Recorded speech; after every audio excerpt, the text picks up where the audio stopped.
முக்கியமாக தாவேகா பற்றி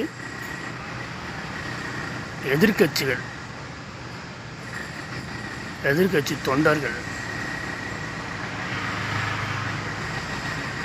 பேசும் ஒரே வார்த்தை, தாவேகா விரைவில் காணாமல் போய்விடும். அவர்கள் தற்கூரி கூட்டங்கள், அறிவு இல்லாத கூட்டங்கள் அப்படி என்று ஒரு விவாதம் சமூக வலைதளங்களில் செய்கிறார்கள். அவர்கள் ஒரே பதில், தாவேகா இளைஞர்கள் 70% இளைஞர்கள் மட்டும் வைத்திருக்கும் ஒரு மாபெரும் கட்சி.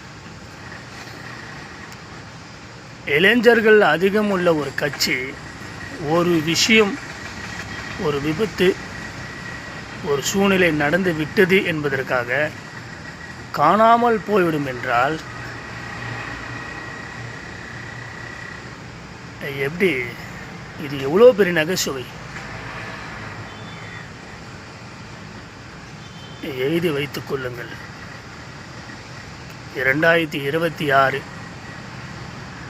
எப்படியாவது எந்த சூழ்நிலையாவது தாவேகா ஆட்சி அமைக்கும்.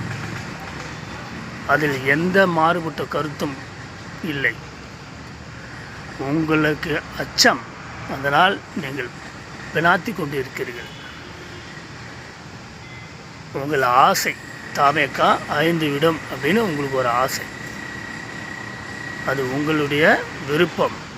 ஆனால் அமைதியாக மக்கள் இருக்கிறார்கள் என்றால் கண்டிப்பாக ஒரு விஸ்வரூபம் எடுக்கப்படும். தாவேகாவுக்கு அமைதியாக ஆதரவு பெருகி வருகிறது. இது போக போக டிசம்பர் கழித்து ஜனவரி முதல் வாரத்திலிருந்தே தெரிய வரும். கூட்டணி பலமாக அமையப் போகிறது. கண்டிப்பாக தளபதி விஜய் அவர்கள்தான் முதலமைச்சர். இதில் மாற்று கருத்து எங்கள் கட்சியில் இல்லை. எந்த கட்சிக்கும் பெரும்பான்மை கிடைக்காத போதிலும் தாவேகா ஆட்சி அமைக்கும். இது கடைசி முயற்சியாக இருக்கும்.